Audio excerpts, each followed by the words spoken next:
아주 오래전에 제가 부목사일 때요. 어디를 교인들과 신방을 갔습니다.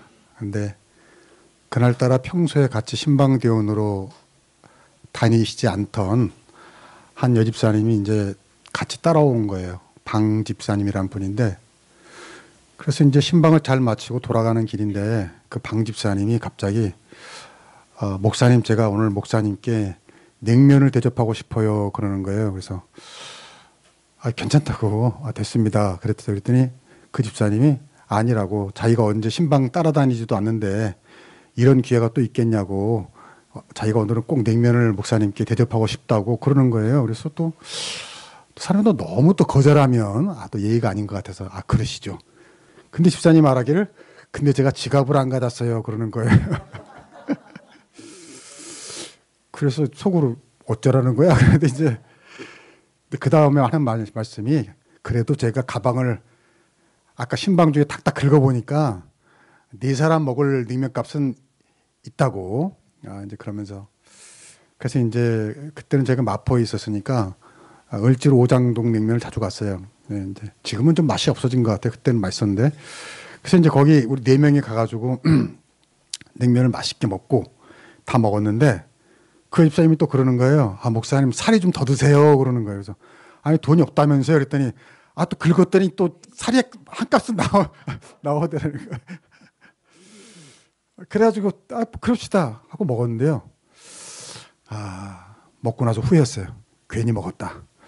이게 모르겠어요. 제가 워낙 소식가라서인지 모르지만 냉면 한 그릇 딱 먹었을 때는 딱 좀 아쉬우면서도 참 맛있다, 다음에 또 먹어야지, 이런 마음이 들었는데, 사리까지 먹고 나니까 배는 부른데 약간 불쾌한 느낌이 들면서 맛있다는 느낌이 싹 사라져버린 거예요. 제가 그때 깨달았어요. 좀 뭔가 부족한 듯 먹어야 맛이 있다. 그래서 플라톤이라는 철학자가 이런 말을 한 것 같아요. 플라톤이 말한 5가지 행복의 조건이 있어요. 한번 들어보세요. 첫째, 먹고 입고 살기에는 조금 부족한 듯한 재산. 둘째, 모든 사람이 칭찬하기에는 약간은 부족한 외모. 셋째, 내가 생각한 것보다 절반밖에 인정받지 못하는 명예. 넷째, 남과 겨룰 때 한 사람에게는 이기고 2사람에게는 질 정도의 체력. 다섯째, 말할 때 듣는 사람의 절반 정도만 박수를 보내는 말솜씨. 여러분 어떤 느낌이 듭니까? 우리가 일반 사람이 생각하는 행복과는 좀 다르죠. 여기 철학자가 강조하는 행복의 조건이 있어요. 뭐냐? 참된 행복은 부족함에 있다는 겁니다. 어디에 있다고요? 부족함. 근데 우리는 되게 그렇지 않잖아요. 우리는 뭔가 누르고 흔들고 넘쳐야 우리는 행복하다, 이렇게 생각해요. 근데 그렇지 않다는 거예요. 뭐든지 약간 부족한 듯 해야지 사실은 진짜 행복한 것이다. 오늘 성경에 보면은 사도 바울 이야기가 나옵니다. 1절을 한번 봅시다. 시작. 우리가 다시 자천하기를 시작하겠느냐? 우리가 어찌 어떤 사람처럼 추천서를 너에게 붙이거나 혹은 너에게 받거나 할 필요가 있느냐? 이게 무슨 얘기냐면, 사도 바울은 원래 완벽한 사람이었습니다. 그는 어디 부족한 데가 없었어요. 일단 그는 길리기아 다소 출신인데, 그 다소라는 곳이 요즘 말로 말하면 서울과 같이 아주 문명 문화의 도시예요.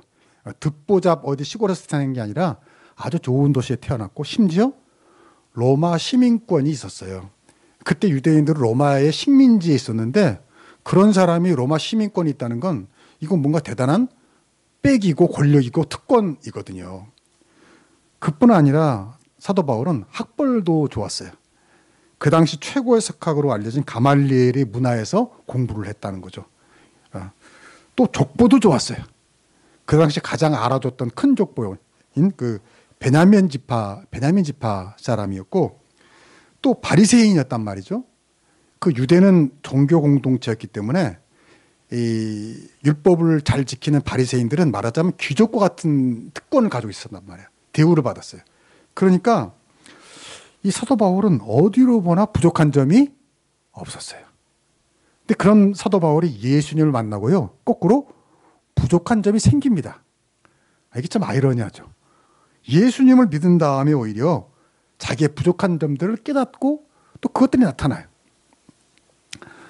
무엇보다 바울은 다른 사도들과 달리 예수님을 직접 대면하지 않았어요. 우리가 잘 아는 12제자 베드로, 안드레, 야고보 이런 사람들은 예수님과 동고동락했잖아요. 근데 바울은 그런 기회가 없었어요. 물론 다메섹 도산에서 예수님을 체험했지만 직접 예수님과 대면하며 배운 사도는 아니에요. 또 그러다 보니까 다른 12사도들과 교류도 별로 없었어요. 그들의 추천서도 없었어요. 그러다 보니까 바울의 대적들, 바울을 뭐 좀 시기하거나 별로 마음에 안 들어가나 하는 사람들이 계속 그걸 잡고 공격한 거예요. 바울은 사도가 아니다. 바울은 사도의 자격이 부족하다. 이것도 부족하고 저것도 부족하다. 지금 1절이 그 얘기를 하는 겁니다. 내가 무슨 다른 사도의 추천서가 필요하냐. 내가 부족하다고 그러는데 내가 무슨 추천서가 필요하냐. 아니야.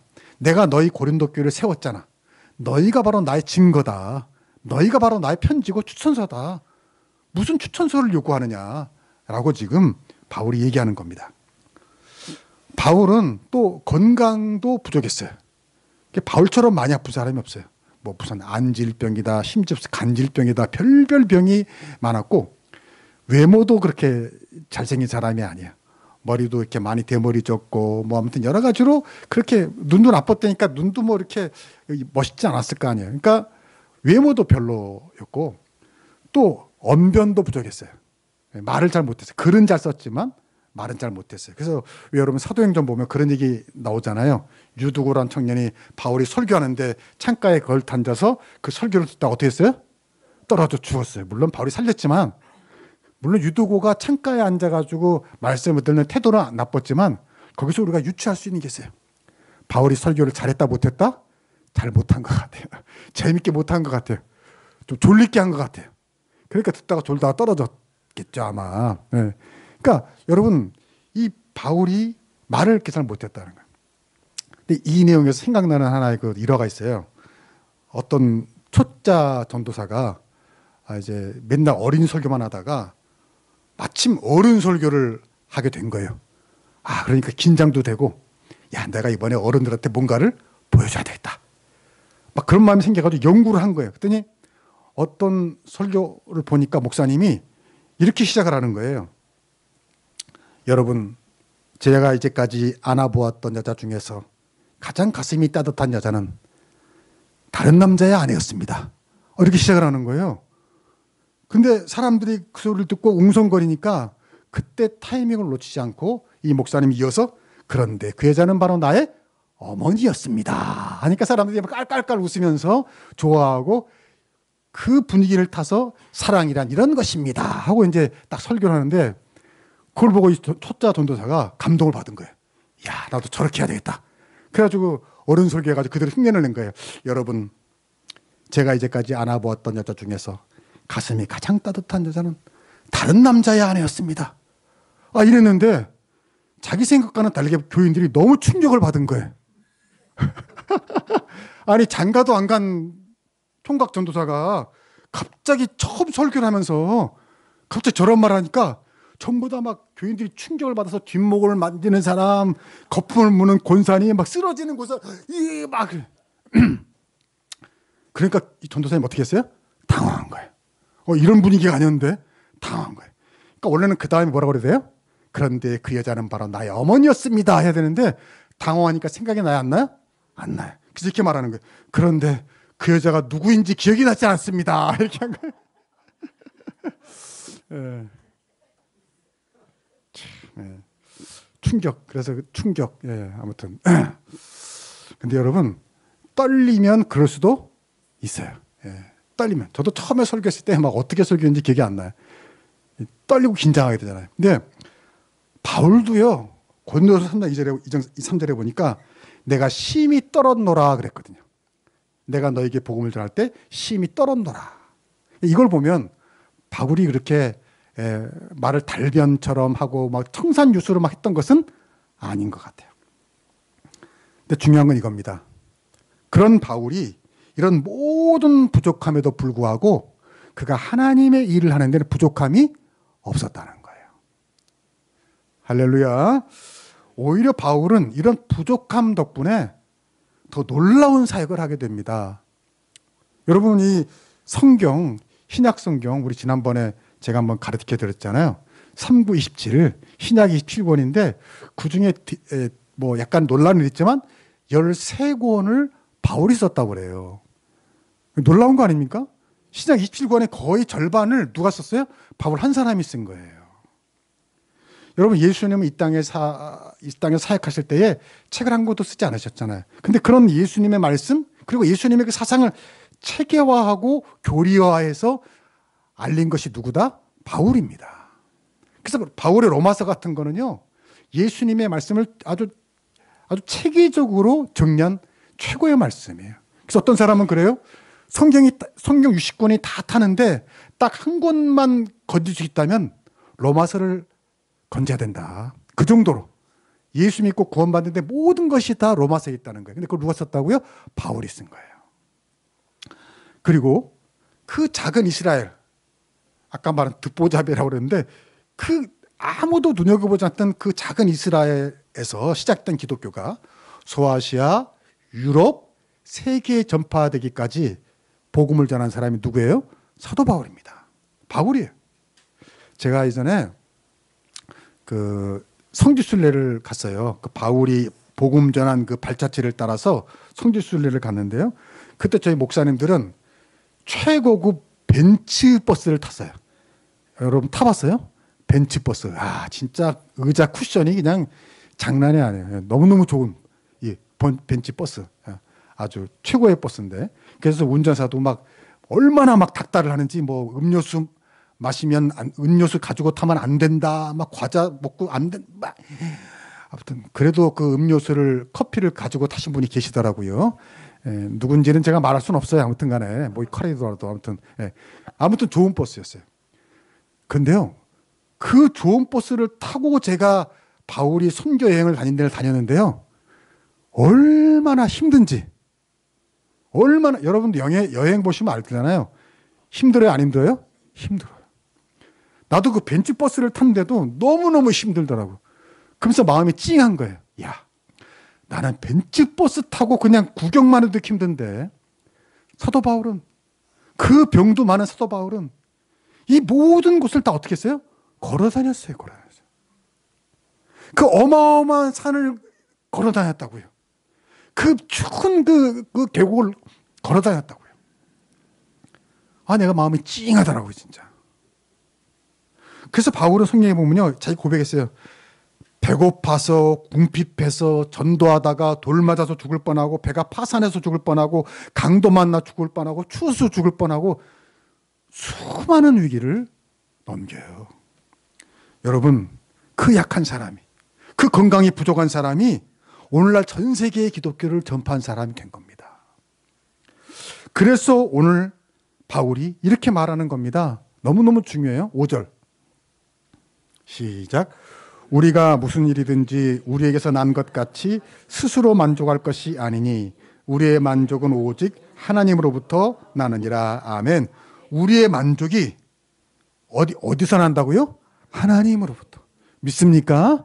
여러분, 믿기를 축복합니다. 우리의 만족은 하나님으로부터 난다는 거예요. 바울이 많은 것이 부족했지만 부족했기 때문에 누굴 더 의지한 거예요? 하나님 의지한 거죠. 세상 의지하지 않았어요. 사람 의지하지 않았어요. 오직 하나님만 붙든 거예요.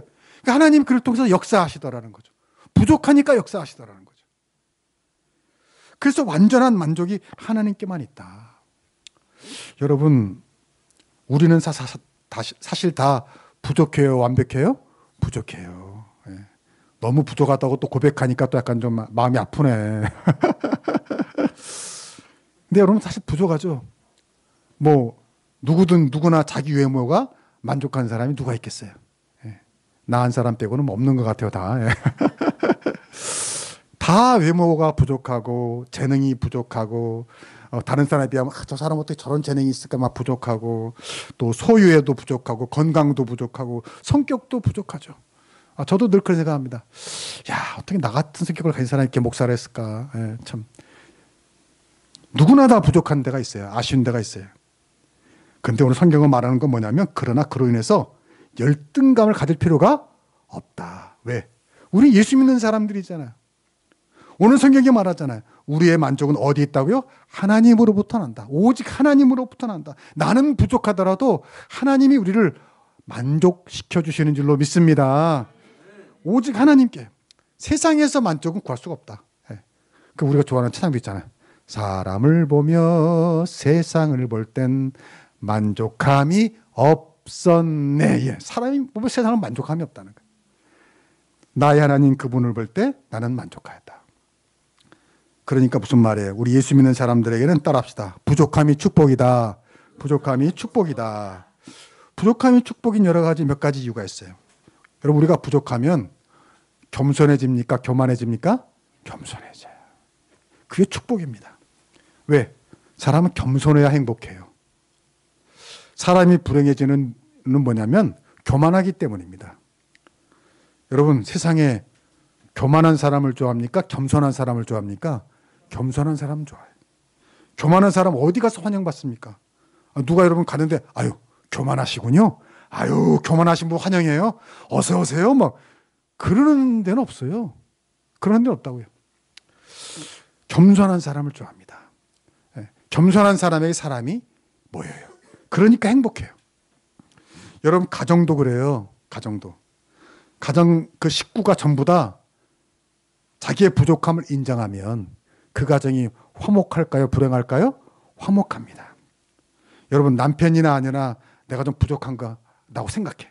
남편이 내가 좀 더 벌어다 줘야 되는데 아내는 또 내가 좀 더 살림을 뭐 이렇게 내가 부족하다고 생각하면 행복하게 돼. 왜냐하면 상대방이 좀 어느 날 좀 못마땅해도 어떤 마음이 들어요? 나도 좀 부족한 게 많은데 하고 이해하게 되죠. 용서하게 됩니다. 근데 서로 나는 완벽하다고 생각해. 서로 상대방이 부족하다고 생각해. 그러면 그 집이 정말 집구석이 되는 거예요. 예, 그렇잖아요? 예. 맨날 싸우지. 왜 이 모양? 당신은? 그거 여러분 불행의 시작이에요. 그래서 오늘 성경 말씀이 부족함의 축복이라는 게 그거예요. 내가 부족하다고 생각하면은요, 그 집에 은혜가 넘쳐요. 근데 나는 완전한데 저 사람은 부족하다고 생각하면요, 율법주의가 된다는 거예요. 나는 다 지키는데 왜 저 사람은 저렇게 하나 하고 비판하게 되고 정죄하게 되고 미워하게 되고. 부모 자식 간에도 그래요.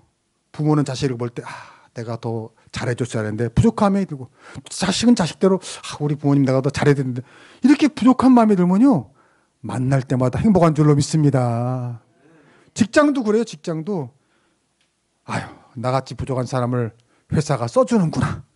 또 경영주는 내가 월급도 많이 못 주고 우리 회사가 환경도 별로 안 좋은데 나를 위해 일해 주는구나. 이러면 거기가 천국 아니에요. 할렐루야. 부족하다고 생각하면 천국이 되는 거예요. 그래서요 성경은 심지어 의로운 것도 부족하라고 그래요. 의로운 것도. 전도서 7장 봅시다. 시작.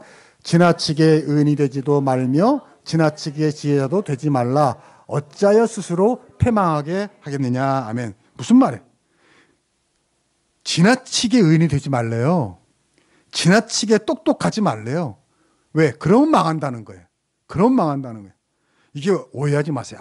지나치게 의인이 되지 말라. 그러니까 불의하게 살라는 거구나. 나쁘게 살라는 거구나. 그런 뜻이 아니에요. 요즘 말로 자뻑하지 말라는 거죠. 자뻑하지 말라. 그러니까 자기 의로움에 취해가지고 나는 의로워. 나는 완벽해. 나는 다 지켰어. 이렇게 생각하면 패망한다는 겁니다. 너무 의로우려 하지 말라는 거죠. 그보다는 나는 죄인입니다. 나는 부족함이 많아요. 나를 긍휼히 여겨주세요. 하나님께도 하나님 나를 긍휼히 여겨주세요. 그렇게 기도할 수 있는 사람이 되기를 축복합니다. 그런 사람이 남의 아픔을 이해하게 돼요. 그래서 사랑받게 돼요. 여러분 우리도 아파봐야 아픈 사람 마음을 알잖아요. 그래서 여러분 가끔은요, 자주 가라는 거 아니에요.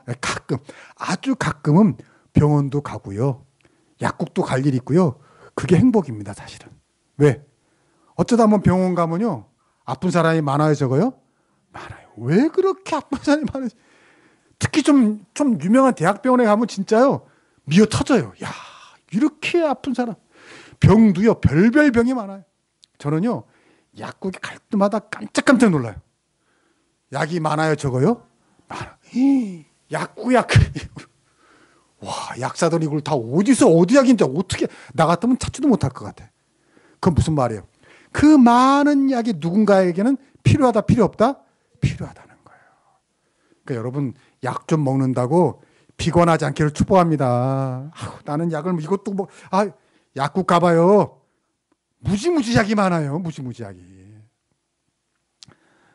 여러분, 사실은 내가 가끔 아프고 그래야 아픈 사람도 이해하고요. 약한 사람도 이해하고요. 처지가 어려운 사람도 이거야. 또 내 처지를 비관하지 않게 돼요. 그래도 나보다 더 어려운 사람들이 이렇게 많구나. 여러분, 그것이 바로 참된 그리스도인의 마음인 줄로 믿습니다. 그런 사람이 사실은 사랑받아요. 남의 아픔을 이해하니까. 또 부족함은 우리가 하나님의 기적을 보게 된다는 겁니다. 사람은 부족할 때 어떻게 합니까? 하나님께 기도해요. 그리고 하나님 그를 통해서 역사하십니다. 여러분, 예수님께서 오병이의 기적을 일으켰잖아요. 오병이의 기적이 뭐예요? 물고기 2마리야, 떡 5덩이로 남자만 5,000명. 그러니까 10,000명 잡읍시다. 더 될 거예요. 여자가 보통 더 많았으니까. 그러니까 그 작은 도시락으로 그 많은 사람 먹이는 기적이 어떻게 시작된 거예요? 네, 많은 사람들이 예수님 말씀을 듣다가 때가 지난 거야. 배가 고파진 거야. 그래서 예수님이 그들을 불쌍히 여겼어요. 그래서 어디 좀 도시락 가져온 거 있으면 모아봐라. 근데 사람들이 어떻게 숨긴 건지 안 가져온 건지 딱 그 어떤 소년이 가져온 도시락밖에 없던 거예요. 그 뭐예요? 물고기 2마리야? 떡 5덩어리. 여러분, 이게 부족해요? 안 부족해요? 부족하죠. 아니, 만 명이 먹을 도시락, 부족하죠. 턱도 없이 부족해요. 부족하니까 하나님 역사하신 줄로 믿습니다. 부족하니까 역사했어요, 여러분. 아니, 여러분, 도시락이 차고 넘쳤으면 예수님이 기적을 일으킬 필요가 있어요, 없어요? 없죠. 부족하니까 예수님이 역사하신 겁니다. 부족하니까 예수님이 도시락에 감사의 기도를 하고 축사를 하시고 나눠주시니까 어떻게 됐어요? 남자는 5,000명, 10,000명 넘는 사람들이 먹고도 어떻게 남았어요? 12광주리가 남은 줄로 믿습니다. 부족했기 때문에 예수님이 개입하시고요. 부족했기 때문에 하나님이 역사했어요. 예수님의 첫 번째 기적 가나의 혼인잔치도 어떻게 해서 시작된 거예요? 포도주가 부족해서요. 부족해서. 여러분, 오늘도 부족한 곳에 주님이 개입하실 줄로 믿습니다. 여러분에게 뭔가 부족합니까? 원망하고 불평하고 한탄하고 근심하지 마시고요. 기도할 수 있기를 축복합니다. 하나님, 내가 뭐가 부족해요. 간구하세요. 중요한 거는요, 그 부족함을 주님이 채우시도록 나의 일이 주님의 일이 되도록 하는 것입니다. 이게 중요해요. 자, 6절 봅시다. 6절. 시작. 그가 또한 우리를 새 언약의 일꾼 되기에 만족하게 하셨으니 율법 조문으로 하지 아니하고 오직 영으로 함이니 율법 조문은 죽이는 것이요 영은 살리는 것이니라. 아멘. 여기 새 언약의 일꾼이 됐다. 누가? 바울이. 그렇게 했더니 하나님이 어떻게 하겠습니까? 만족하게 하셨다. 할렐루야. 바울이 하나님의 일을 하니까, 바울의 일이 하나님의 일이고 하나님의 일이 바울이 되니까 하나님이 그 부족한 바울을 만족하게 하신 줄로 믿습니다. 하나님이 그 일을 충분히 감당할 수 있도록 채우셨다는 거예요. 그래서 여러분, 아까 바울이 건강이 좋다고 그랬어요? 안 좋다고 그랬어요? 안 좋다고 그랬어요. 병이 많다고 그랬어요. 그래서 하나님이 바울에게 누구를 붙여줍니까? 누가가 누구예요? 누가. 네, 말이 되네. 누가. 그 누가가 어떤 사람입니까? 직업이 뭐예요? 의사예요, 의사. 하나님이 의사인 누가를 바울에게 붙여줘가지고요. 바울이 가는 곳마다 누가 어떻게 했어요? 따라다녔어요. 할렐루야. 바울은 사역할 때마다 주치의가 따라다닌 거예요. 그뿐 아니에요. 바울이 의사니까 똑똑했을 거 아니에요. 글을 잘 썼어요. 그래서 바울이 한 모든 사역을 누가가 다 기록한 거예요. 그래서 만들어진 책이 뭐예요? 사도행전이에요. 사도행전. 그래서 바울의 그 모든 역사, 기적, 그 행적을 누가가 다 기록한 거예요. 여러분, 바울이 부족했기 때문에 누가가 곁에 있었고 그래서 놀라운 능력이 있었는 줄로 믿습니다. 오늘도 여러분, 여러분의 일이 주님의 일이 되게 하시면 하나님 여러분의 부족함을 채워주실 거예요. 어떻게 그럴 수 있어요? 우리가 늘 하는 고백 있잖아요. 하나님이 나의 인생의 주인이십니다. 우리가 예수님을, 하나님을 주님이라고 부르잖아요. 그 주님이 뭘 주인 거라고 그랬어요? 주인님입니다. 주인님. 마스터, 주인님, 로드. 그걸 줄여서 우리가 주님이라고 그러는 거예요. 그러니까 우리 사실은 제대로 부르려면 늘 이렇게 불러야 돼요. 주인님, 주인님, 주인님. 여러분의 인생에 하나님이 주인이 되시면 하나님이 왜 여러분을 돕지 않으시겠어요? 그렇잖아요. 여러분의 가정이, 여러분의 직업이, 여러분의 사업이 주님의 것이 된다면 왜 주님이 그것을 외면하시겠어요? 주님이 여러분의 부족함을 채워주실 줄로 믿습니다. 그래서 늘 고백해. 하나님, 나는 주님의 청직입니다. 나의 모든 것이 주님의 것입니다. 나를 써주세요. 여러분은 시시한 사람이 아니라고 내가 늘 말하잖아요. 여러분이 세상에서, 가정에서 또 어디서 무엇을 하든지 여러분은 주님을 섬기고 주님의 일을 하는, 주님의 사명을 감당하는 하나님의 일꾼인 줄로 믿습니다. 여기 나오는 것처럼 새 언약의 일꾼이 바로 여러분이에요. 여러분은 시시한 사람이 아니라고요. 하나님의 일꾼이라고요. 그래서 그런 마음으로 살 때 하나님이 여러분이 지혜가 부족하시면 지혜를 채워주시고, 물질이 부족하면 물질을 채워주시고, 건강이 부족하면 건강을 채워주시고, 또 어떤 사람은 사람이 필요하대. 사람도 채워질 줄로 믿습니다. 여러분, 제가 이번에 설교를 준비하면서 하나 배운 게 있어요. 내가 부족함의 축복이라고 그러는데, 부족함의 반대는 뭐예요? 만족함이죠. 만족함. 만족이라는 말의 뜻을 아세요? 만족? 제가 사전 찾아보니까 만족은 첫 번째, 마음이 흡족하다. 마음이 흡족하다. 마음이 흡족하다. 두 번째, 부족함이 없이 충분하고 넉넉하다. 이게 만족이래요. 근데 제가 그 만족이라는 한자를 보다가 큰 은혜를 받았어요. 큰 은혜. 만족의 만자는 뭐예요? 찰만. 제가 주보 앞에다도 썼어요. 족자가 무슨 족자예요? 발족자. 제가 깜짝 놀랐어요. 내가 명세 공부과를 나왔는데 이번에 처음 깨달은 거예요.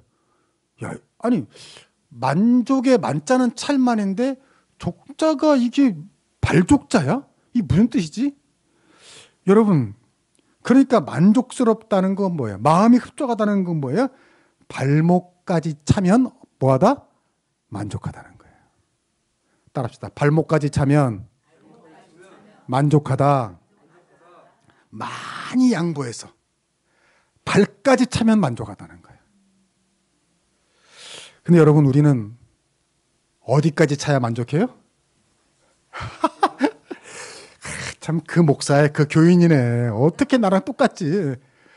목구녕까지 차야 우리는 사실 만족해요. 제가 어렸을 적 얘기인데, 제가 어렸을 적에 여러분도 다 가난했잖아요. 그때는 평소에는 저도 어렸을 때 반찬이 기억이 안 나요. 맨날 밥은 먹었던 것 같아.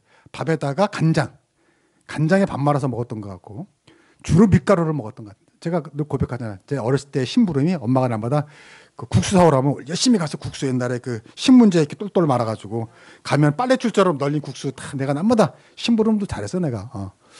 맨날. 그리고 누나가 수제비, 곰표 수제비. 집에 항상 곰표 밀가루가 있어요. 곰표 수제비. 근데 여러분, 어쩌다가 잔칫날이 되면 뭘 먹어요? 밥을 먹죠. 무슨 밥? 쌀밥, 고깃국. 그리고 막 엄마가 막 새김치도 하고 겉절이도 하고 기분 좋으면 막 불고기도 하고. 그러니까 여러분, 그럴 때 이제 또 우리가 오형제잖아요. 그럴 때 밥을 먹을 때는 전략이 필요해. 전략이. 네. 뭐부터 먹어야 돼? 국부터 먹어야 돼? 반찬부터 먹어야 돼? 야, 뭐 다 아시네. 반찬부터. 왜냐하면 국은 따놓은 당상이야. 이건 내 거야. 그러니까 공동의 반찬을 먼저 먹고 다 왜냐하면 그만 없어지거든.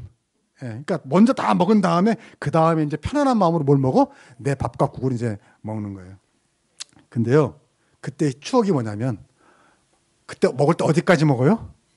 어디까지? 목구멍까지만 먹고. 진짜 그런 기억이 저는 많아요. 그래서 여기까지 먹어가지고 여기까지 먹으면 속이 불편해요? 안 불편해요? 불편하죠. 막 좀만 흔들면 넘어올 것 같아, 진짜로. 그러니까 다 어떻게 해요? 누워 있는 거야. 딱 누워서 아무것도 않고 이제 누워 있는. 예. 여러분도 아마 어떤 분들은 저랑 아마 공감대가 좀 있을 거예요. 예. 예. 근데 여러분 놀라운 것은 지금도 그렇게 먹나요? 안 먹나요? 안 먹어요. 요즘에 누가 먹고냐까지 먹습니까? 예. 요즘 그렇게 안 먹어요. 예. 요즘에 오히려 소식이 좋다고 다 조금씩만 먹고요. 서로 남기느라고 너 먹어라 남기느라고. 왜 그런 거예요?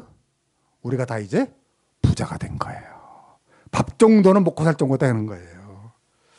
여러분 영적으로도 부유하다는 건 이런 뜻입니다. 성경에 보면 우리가 부유하다고 그래요. 예수 믿는 사람 부유하다고 그래요. 영적으로 부유하다는 건 이런 거예요. 발목까지만 차도 어떻게 한다? 만족한다. 할렐루야. 이게 영적으로 부자가 된 거예요.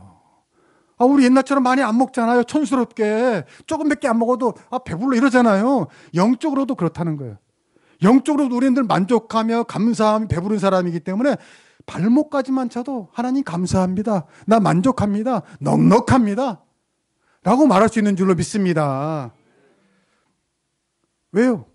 여기 말하잖아요. 하나님이 우리의 만족이 되어주시니까. 하나님이 채워주시니까 욕심 부리지 않는 거예요. 개걸스럽게 굴지 않는 거예요. 왜? 부족한 하나님이 채워주실 것이니까. 그런데도 우리가 아직까지 목구멍까지 차야 만족한다면 슬픈 겁니다. 예수를 제대로 못 믿는 거예요. 아직도 더 가지지 못해서, 아직도 더 행복하지 못해서, 아직도 뭐 더 건강하지 못해가지고. 여러분 다 병이 있어요. 아픈 데 있어요. 다 가정마다 좋아 보이지만 다 아픔이 있다고요. 그러면서도 만족하며 살아갈 수 있기를 축복합니다. 아유, 남들은 저렇게 살고 남들은 하하 웃으면서 살고 저 사람은 저기도 가고 여기도 가고 여행도 가고 저 뭐 아니에요. 그렇지 않아요. 막상 그 집구석에 들어가 보세요. 다 아픔이 있다고요. 슬픔이 있다고요. 근데 우리는 뭐 늘 뭔가 더 여기까지 채워져야만 행복하다고 생각하면 그 사람은 미안하지만 거지 인생이에요. 거지 인생이에요. 가련한 인생이라고요. 아직도 목구멍까지 차야 만족하는 불쌍한 인생입니다. 우리 한숨한교회 교인들 그러지 않기를 축복합니다. 발목까지만 차도 조금만 차도 찰랑찰랑만 돼도 너무너무 감사해. 너무너무 좋아. 너무너무 행복해. 그 조금 찬 것 가지고도 우리 나눠 먹자 라고 말할 수 있는 사람이 세상에서 제일 부자인 줄로 믿습니다. 우리 예수 믿는 사람들이 그런 사람이에요. 왜? 우리는 이미 부유한 하늘나라의 시민이니까. 세상 사람과 우리는 수준이 차원이 다른 사람이라고요. 그런 프라이드가 있기를 축복합니다. 그리고 필요하면 꼭 부족한 게 있으면 하나님이 채워주실 것이니까. 그 믿음이 있잖아요. 믿음이. 여러분 다음 주가 추수감사절이에요. 뭐 좀 부족한 게 있습니까? 축복으로 생각할 수 있기를 축복합니다. 올해 어려운 일도 있었지만 불행 중 다행이라고. 이 정도면 감사해. 올해 좋은 일 뭐 많이 없었습니까? 그래도 나는 발목까지만 차도 나는 행복해. 올해 부족한 일이 좀 있었지만 하나님께서 만족하게 해주실 거야. 여러분 부족함의 축복을 깨닫고 여러분의 인생이 더 넘쳐지는 만족하는 행복일 주 이름으로 축복합니다. 기도하겠습니다. 하나님 아버지 감사합니다. 2023년도 벌써 가을이 되었고 추수 때가 되었습니다. 또 추수감사절이 다음 주가 되었습니다. 하나님 올 한 해를 돌아보면 아프고 힘들고 어려운 일도 많았지만 그러나 다시 생각해 보면 불행 중 다행이라고 그 안에 또한 하나님의 손길이 있어서 건져주시고 살려주시고 채워주시고 치유하여 주시고 낫게 하신 줄로 믿습니다. 하나님 발목까지만 차도 나는 감사해 라고 고백할 수 있는 성숙한 그리스도인으로 거듭나는 추수감사절이 되게 하여 주시옵소서. 예수님의 이름으로 기도하옵나이다. 아멘.